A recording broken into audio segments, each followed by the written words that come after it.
New Orleans, a city of mystery, a city that 1 million people proudly call home, at least the ones above ground, because New Orleans is also home to many beings that can't find their way back. Watch as our group of paranormal investigators attempt to discover these lost souls. Join us as we explore New Orleans, the most haunted city in America. The most common misconception of voodoo really comes out of Hollywood. And it comes from the fact that, well, frankly, in 1932, they made a movie called White Zombie starring Bela Lugosi. It was one of the first talking movies, and it was very successful. And just like a James Bond movie or something, once Hollywood gets a formula, they're not going to let go of it. The real voodoo is really a healing art to heal the mind, the body, the soul, and the spirit. Of course, Hollywood's going to present the stereotypes and I guess the sensationalism, but some of the sensationalism is really true and a part of voodoo. As far as the magic, the spells, the curses, the hexes, that's something that's really a part of voodoo. It's not fictitious in reality. But some of the stereotypes are wrong, some of the stereotypes are correct. The other thing you see is voodoo dolls.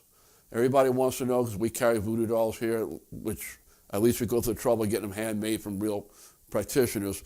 But they all ask, well, how does it work? You put the pin, you stick the pin in the side, and someone's side hurts, and you have to stop and explain. No, the purpose of the pin is to pin something to the doll, like a picture of the person, or the person's name, or something that's been in intimate contact with them, like a piece of their clothing. So the doll represents the person, and then you use the doll to communicate with the voodoo, with the spirit, to ask the spirit to intercede, to help them, usually in one of what I call 4 basic categories of gree-gree. Number 1 is for love. Make someone fall in love with you, make someone stay in love with you, make someone break up so they can fall in love with you. Number 2 is power and domination. That's mostly used by attorneys, believe it or not, because they don't know what a judge or jury is going to do when they go to court. The 3rd category is for luck and finance. That's mostly used by people who go to the casinos. And the 4th category is uncrossing. That's to undo when someone else has put a gree-gree on you, or it's also used for healing. One of the biggest misconceptions of voodoo is that it is a polytheistic tradition. It is not. It is a monotheistic tradition. We believe in one supreme God, the great creator of all.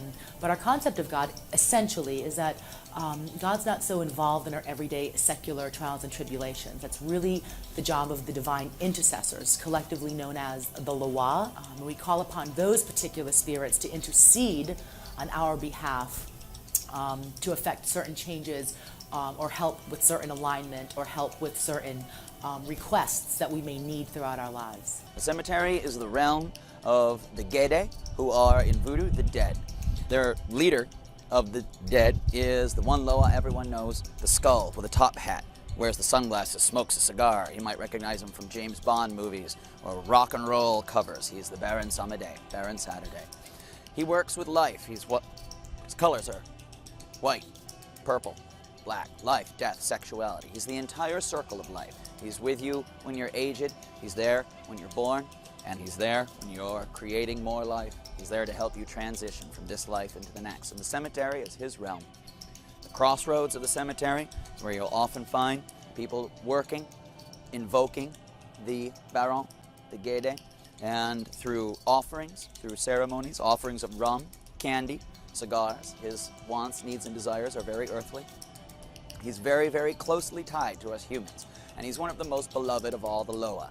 Papa Legba is the most powerful Loa in the tradition because he is the door opener, the divine messenger between us and the spirit world. So without petitioning him and appeasing him to open up the gates from this world to the spirit world, other spirits, in theory, don't step forward to intercede.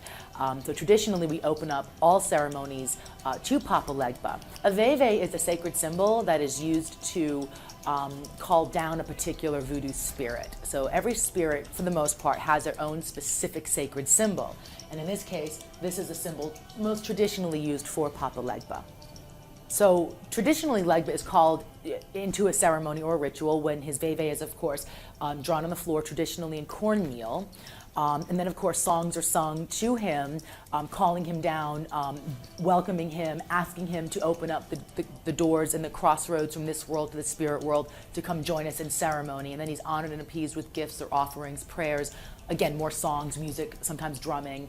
But he's fantastic at bringing forth the best alignment and the best road for you to walk down when you're looking for a massive change and or massive improvement or new situation in your life. Azuli Freda is the namesake of our store, of course, and she is the most beloved Loa of all. She is the Loa of love and passion, beauty and prosperity. So she's the most called upon Loa for the most part, because everybody calls upon her for loving relationships, drawing love, healing from love, reconciling with somebody that you love. So she has a lot of uses. She is the most expensive Loa to appease. She's often showered with the finest of everything, you know, fresh cut flowers and pink champagnes and beautiful cloths and silks and laces, jewelry. She loves jewelry, roses, of course, anything beautiful and decadent and sweet. She loves all of that. The Oguns of the tradition remove the serious obstacles out of your way. They're not frivolous, you know, spirits to work with. You really want to petition them when you have a serious issue. You're in danger or somebody's trying to harm you or your family. A series of very bad things have been occurring in your life. Somebody's trying to harm your prosperity or harm your home. The Oguns are the ones who remove these serious negative issues and obstacles and problems out of your life. And they're the great protectors of your prosperity as well. So the Oguns are often called upon if you feel like you're in danger or you work possibly in an industry that puts you more at risk, such as the police or the military, soldiers, firemen, officers, pilots, anybody that really puts their life on the line. Their patron saint are typically the Oguns. You're watching Haunted New Orleans. Everybody knows or accepts that jazz comes from New Orleans. I have my own personal theory about it, and to me it comes out of Congo Square. Voodoo is called the dancing religion, and the reason for that is the object of a voodoo ceremony is to invite the spirit to possess you. You induce the possession using dancing and music. There are various types of voodoo ceremonies, but one of the ones that's better known and more popular is called the Kalinda. And the Kalinda, a spirit's not confined to time or place, but there's certain things that you as a human being can do that a spirit can't do. Specifically, eat, drink, sing, dance, smoke, and have sexual relations. Obviously, the one that gets all the attention is the sexual relations. That being said, do you know what the African word for sex is? It's jazz. That's what jazz means. That's your first hint that jazz comes from voodoo. The second clue comes in Jelly Roll Morton, who the Smithsonian identifies as the inventor of jazz. In fact, when he was born, his father abandoned him. His mother died, I think, when he was 8 years old, and he and his three sisters went to go live with their grandmother. When he became a musician, his grandmother considered that to be inappropriate, so she kicked him out the house.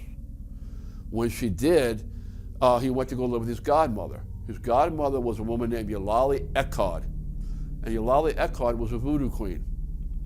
Now, he talks about working with her, and he apparently made certain arrangements with her that she would help him throughout his career. For example, when he first tried to get a job, he went to Storyville. She told him to go wait in a saloon there and wait 3 days. On the third day, the maid from Mahogany Hall, which was the most important of the bordellos, shows up and says their piano player got sick and can anyone play the piano?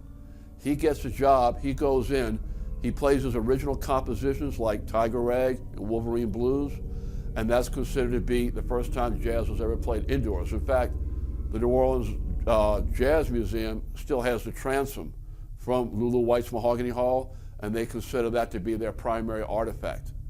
But all through his entire life, he talks about that, and then finally, there's an arrangement. It's a type of a zombie, sometimes called the give man zombie, where you deliberately turn over a part of your soul to a voodoo queen who guarantees you luck and success through your life. The only drawback to it is that when she dies, you die. Jelly Roll Morton was 51 years old in 1941, and he was out in Los Angeles recording an album. In the middle of the recording, he got bad news. His godmother died.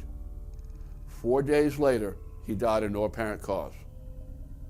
And that fits exactly the pattern of what we call a give man zombie.